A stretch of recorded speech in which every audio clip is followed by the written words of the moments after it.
নমস্কাৰ আমাৰ চেনেলটোলৈ আপোনালোক সকলোকে স্বাগতম জনাই নতুন এটা ভিডিঅ'লৈ আজি মই আপোনালোকৰ মাজত উপস্থিত হৈছোঁ। আমাৰ চেনেলটো সাবস্ক্ৰাইব কৰিব, ভিডিঅ'বোৰ লাইক কৰিব আৰু শ্বেয়াৰ কৰিব।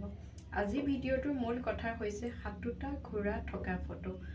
নিশ্চয় আপোনালোক সকলোৱে হাতুটা ঘোঁৰা থকা ফটো ক্ৰয় কৰিছে, আপোনালোকৰ ঘৰত ৰাখিছে। কিন্তু এটা কথা লক্ষ্য ৰাখিব, আপুনি সেই ফটোখন আপোনাৰ ঘৰৰ সঠিক জেগাত ৰাখিছে নাই। আৰু সঠিক জেগাত ৰখাৰ উপৰিও মানে সঠিক দিশত ৰখাৰ উপৰিও আপুনি ফটোখনৰ যিসমূহ বৈশিষ্ট্য সেই বৈশিষ্ট্যসমূহ আপোনাৰ সেই ফটোখনত আছে নাই। সেই ফটোখনৰ গুৰুত্ব আৰু বিশেষত্ব বা বৈশিষ্ট্য বহুত।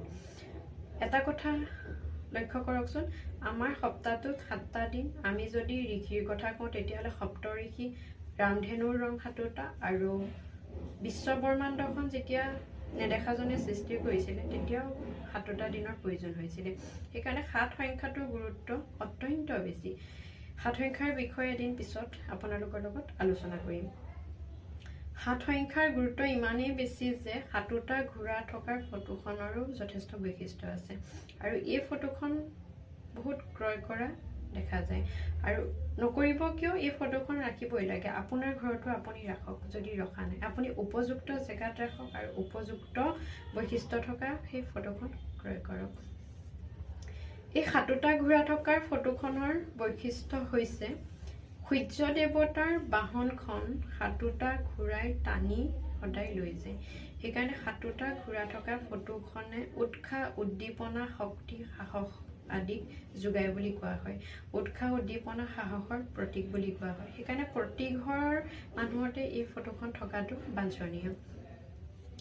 এই ফটোখন আপুনি ঘৰৰ 3টা দিশত ৰাখিব পাৰিব। আপুনি পূবত পাৰিব, উত্তৰত পাৰিব আৰু আপোনাৰ ঘৰৰ দক্ষিণত পাৰিব। আৰু দিশ অনুসৰি আপুনি বেলেগ বেলেগ ধৰণৰ ফলাফল লাভ কৰিব। কিন্তু পশ্চিম দিশত আপুনি নোৱাৰে ফটোখন ৰাখিব। আপুনি যদি আপোনাৰ ঘৰৰ পূব দিশত ৰাখে তেতিয়াহ'লে আপুনি আপোনাৰ ঘৰখনত উন্নতি হোৱা দেখা পাব, মানে আপুনি সমাজত প্ৰতিষ্ঠা হোৱা আপুনি দেখা পাব।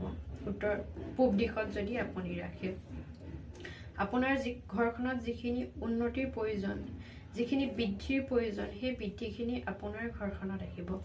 আপুনি যদি আপোনাৰ ঘৰৰ উত্তৰ দিশত ৰাখে তেতিয়াহ'লে আৰ্থিক দিশত উন্নতি হোৱা দেখা যায়। আৰু আপুনি যদি দক্ষিণ দিশত ৰাখে তেতিয়াহ'লে সমাজত যদি আপুনি আপোনাৰ নাম বিচাৰিছে তেতিয়াহ'লে আপুনি সমাজত সেই নাম অৰ্জন কৰিব পাৰিব। সেইকাৰণে প্ৰতিটো দিশৰেই বেলেগ বেলেগ ইয়াৰ ফলাফল দেখিবলৈ পোৱা যায়। আপোনাৰ সুবিধা অনুযায়ী আপোনাক কি প্ৰয়োজন আপুনি সেইমতে এই ফটোখন আপোনাৰ ঘৰৰ যিকোনো এটা দিশত ৰাখিব পাৰিব। ফটোখন ক্ৰয় কৰোঁতে কেইটামান বৈশিষ্ট্য আপুনি লক্ষ্য ৰাখিব আৰু এই বৈশিষ্ট্যকেইটা থকা ফটোখনে আপুনি ক্ৰয় কৰিব। আপুনি ঘোঁৰাৰ ফটো কিনিবলৈ গৈছে হয়, কিন্তু এটা কথা মনত ৰাখিব, আপুনি এটা ঘোঁৰাৰ থকা ফটো ক্ৰয় নকৰিব। আপোনাৰ ঘৰত এটা ঘোঁৰা থকা ফটো লগাই নাৰাখিব। যদি আপুনি এটা ঘোঁৰা থকা ফটো লগাইও ৰাখিছে তেতিয়াহ'লে আপুনি আঁতৰাই পেলাওক। আপুনি হাতুটা ঘোঁৰা থকা ফটোখন আপুনি আপোনাৰ ঘৰৰ ৱালত লগাব লাগিব। দ্বিতীয়তে হৈছে ঘোঁৰাকেইটা যাতে ৰছীৰে বান্ধি থোৱা নহয় সেইটো লক্ষ্য কৰিব। যে আপুনি 7টা ঘোঁৰা থকা ফটো কিনিব, ৰছীৰে যাতে বান্ধি থোৱা নাই সেই ঘোঁৰাকেইটা, সেইটো লক্ষ্য কৰিব। কাৰণ ৰছীৰে যদি আপুনি কাৰোবাক বান্ধি ৰাখে তেতিয়াহ'লে সেই ঘোঁৰাকেইটাই কিদৰে আগবাঢ়ি যাব পাৰিব, কেতিয়াওতো যাব নোৱাৰে। সেইকাৰণে সেইটো লক্ষ্য কৰিব। তৃতীয়তে আৰু এটা কথা লক্ষ্য কৰিব, ঘোঁৰাকেইটা যাতে আকাশত দৌৰি থকা নহয়, কাৰণ ঘোঁৰা কেতিয়াও আকাশত নদৌৰে। ঘোঁৰাকেইটা সদায় মাটিত দৌৰি থকা আপুনি লক্ষ্য কৰিব। আৰু এটা লক্ষ্য কৰিব, সূৰ্য দেৱতা বহি নাথাকিলেও সেই ফটোখনত যাতে সূৰ্যৰ প্ৰতিবিম্বটো আপুনি দেখা পায়।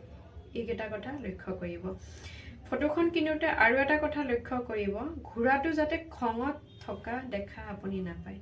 কাৰণ পেইণ্টাৰে বহুত ধৰণে ফটোখন বনায় আৰু আপুনি এইকেইটা বৈশিষ্ট্য থকা ফটোখনহে ক্ৰয় কৰিব। এতিয়া কোনটো দিশত ৰাখিব আৰু ফটোখনৰ বৈশিষ্ট্যকেইটা আপোনালোকক ক'লোঁ। এতিয়া আপোনালোকে সেই ফটোখন ক'ত ৰাখিব ঘৰখনৰ বা ক'ত নাৰাখিব, সেইটো এটা সকলোতকৈ গুৰুত্বপূৰ্ণ কথা।